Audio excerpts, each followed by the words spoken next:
Welcome to my YouTube channel. आज के lecture हम डिस्कस करने जा रहे हैं नीट के प्रीवियस ईयर के मोस्ट इंपॉर्टेंट क्वेश्चंस के बारे में। सबसे पहला क्वेश्चन है the first movement of the foetus and appearances of hair on the head are usually observed during the. Baby का फर्स्ट मूवमेंट किस मंथ में बेबी फर्स्ट मूवमेंट शो करते हैं, साथ साथ में उनके हेड पे जो है हेयर्स का भी ओरिजिनेशन होता है, किस मंथ में, हमें उस मंथ का नाम बताना। पहला ऑप्शन दिया 3rd मंथ, सेकेंड ऑप्शन दिया 4th मंथ, थर्ड ऑप्शन दिया 5th मंथ और फोर्थ ऑप्शन दिया 8th month. Baby first movement और उसके हेड पे हेयर्स कब ओरिजिनेट होते हैं, 5th मंथ में। तो बेबी कब मूवमेंट शो करते हैं, दैट इज 5th मंथ में। So the correct answer is C. The next question is which hormone is secreted in women only during the pregnancy. Women में, female में means कौन सा हार्मोन सिर्फ और सिर्फ प्रेगनेंसी के समय ही सिक्रीट होता है। पहला ऑप्शन है प्रोजेस्टेरोन हार्मोन, दूसरा ऑप्शन है HCHPL और तीसरा ऑप्शन है एस्ट्रोजन, चौथा ऑप्शन है थायरॉक्सिन। HPL हार्मोन जो है ये ऐसा हार्मोन है जो सिर्फ और सिर्फ प्रेगनेंसी के समय ही सिक्रीट होता है। बाकी जितने बचे हार्मोन है वो इसके पहले भी सिक्रीट होते हैं, प्रेगनेंसी के समय ही नहीं, पहले भी सिक्रीट होते। बट HPL हार्मोन ऐसा हार्मोन होता है जो सिर्फ और सिर्फ प्रेगनेंसी के समय ही सिक्रीट होता है। So the correct answer is B.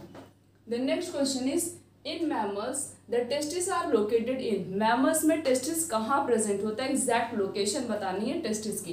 First option is abdominal cavity, second option is thoracic cavity and third option is extra abdominal cavity and fourth option is pericardial cavity. Mammals में testis जो है वो कहाँ present होता है, abdominal cavity के बाहर present होता है। मींस एक्स्ट्रा एब्डोमिनल कैविटी में टेस्टिस की लोकेशन होती है, टेस्टिस वहीं पे प्रेजेंट होता है। So the correct answer is C. The next question is in mammals the testis occur in scrotal sac outside the abdominal cavity because of the.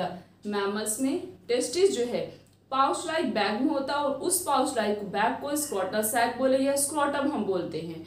और क्या दिया गया, और एब्डोमिनल कैविटी के बाहर प्रेजेंट होता है। टेस्टिस उस पाउच लाइक बैग में और एब्डोमिनल कैविटी के बाहर क्यों प्रेजेंट होता है, हमें इसके पीछे का रीजन बताना है।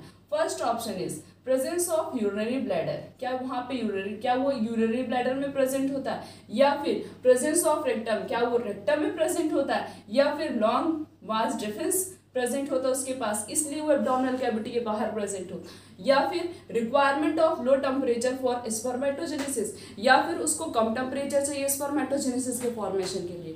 टेस्टिस एब्डोमिनल कैविटी के बाहर एक पाउच लाइक बैग में, और उस पाउच लाइक बैग को बोला जाता है स्क्रोटम। स्क्रोटम में इसलिए प्रेजेंट होता है क्योंकि टेस्टिस को कम टेम्परेचर चाहिए और हमारी बॉडी का टेम्परेचर ज़्यादा होता है। टेस्टिस को कम टेम्परेचर चाहिए क्या करने के लिए, स्पर्मेटोजेनेसिस मींस स्पर्म के फॉर्मेशन के लिए टेस्टिस को कम टेम्परेचर चाहिए। इसी वजह से टेस्टिस एब्डोमिनल कैविटी के बाहर एक पाउच लाइक बैग में प्रेजेंट होता है और उस पाउच लाइक बैग को स्क्रोटम कहते हैं to maintain the temperature for the formation of spermatogenesis. So the correct answer is D.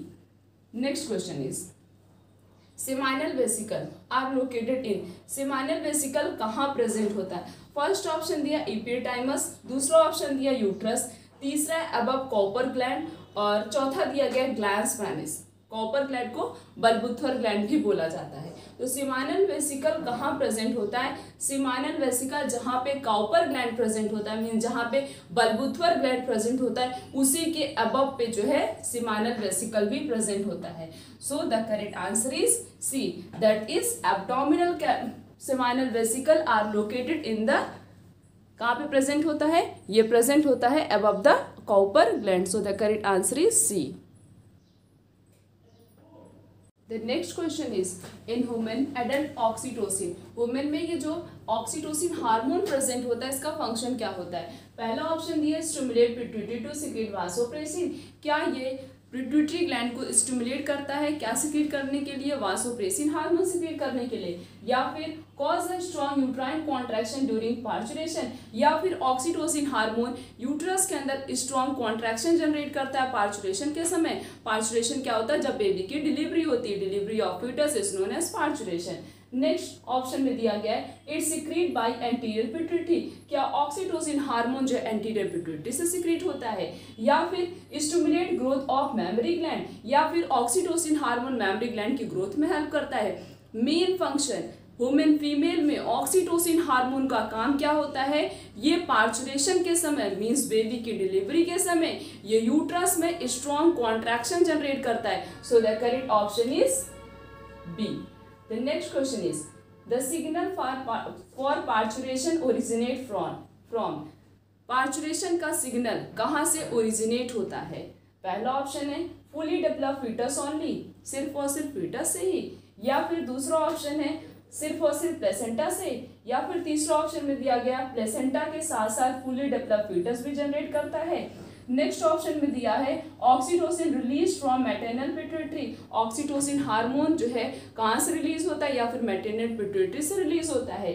इसमें पार्चुरेशन का जो सिग्नल होता है वो कहाँ से मिलता है, प्लेसेंटा से मिलता है। प्लेसेंटा के साथ साथ जो बेबी मीन्स जो फीटस का डेवलपमेंट हो रहा है वो भी क्या करता है, थोड़ा बहुत मिल्ड कॉन्ट्रैक्शन मीन्स बहुत ही स्मूथ कॉन्ट्रैक्शन फीटस भी जनरेट करता है ड्यूरिंग पार्चुरेशन। तो यहाँ पे पार्चुरेशन का सिग्नल कहाँ से मिलता है, प्लेसेंटा से, और उसके साथ साथ फुली डेवलप्ड फीटस से भी जो है पार्चुरेशन का सिग्नल ओरिजिनेट होता है। So the correct option is C. The next question is LH and FSH। LH क्या है, ल्यूटिनाइजिंग हार्मोन, FSH क्या है, follicle stimulating hormone. During human menstrual flow increase on means LH hormone और FSH hormone menstruation cycle में means जब menstruation होता है उस समय ये दोनों हार्मोन किस मतलब कौन से डेज पे या कौन से फेज, अगर फेज आए तो हम फेज भी लिख सकते हैं बट यहाँ पे डेज पूछा गया, कौन से डेज पे हाई पीक पे चला जाता है मीन्स हाई लेवल पे चला जाता है, ओवुलेटरी फेज पे जाता है। और ओवुलेटरी फेज कितने दिन का होता है, 14 डेज का होता है। कितने दिन का होता है, 14 डेज का होता है ओवुलेटरी फेज। ओवुलेटरी फेज में ही LH हार्मोन और FSH हार्मोन हाई पीक पे चले जाते हैं। तो पहला ऑप्शन दिया है 14th days. So the correct option is A. The next question is ectopic pregnancy are referred to as. Ectopic pregnancy क्या होता है। पहला ऑप्शन है pregnancy terminate due to hormonal imbalance, क्या प्रेगनेंसी प्रॉपर नहीं होगी हार्मोन के इम्बैलेंस की वजह से। दूसरा ऑप्शन दिया pregnancy with genetic abnormality, pregnancy तो होगी बट फीटस के अंदर कोई ना कोई जेनेटिक डिजीज होगी।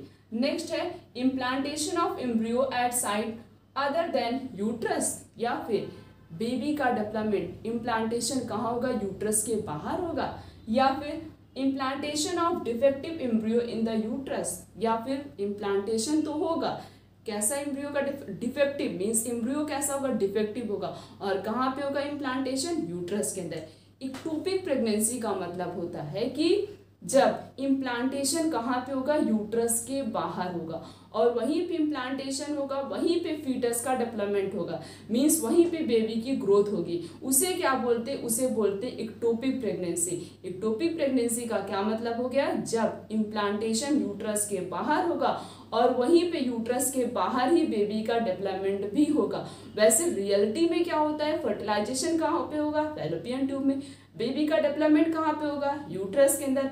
बट इक्टोपिक प्रेगनेंसी में क्या होता है, बेबी का डेवलपमेंट यूट्रस के आउटसाइड होगा मीन्स यूट्रस के बाहर होगा। यहाँ पे करेक्ट ऑप्शन कौन सा होगा, सी।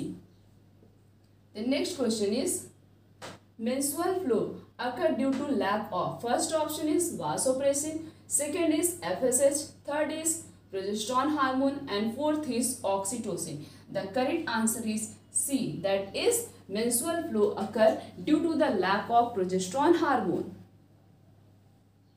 हमने इस पूरे लेक्चर में नीट के प्रीवियस ईयर के मोस्ट इंपॉर्टेंट क्वेश्चंस के बारे में डिस्कस किया। आने वाले लेक्चर में इस तरीके से और भी बहुत सारे क्वेश्चंस के बारे में डिस्कस करेंगे। आज का लेक्चर यहीं तक, थैंक यू।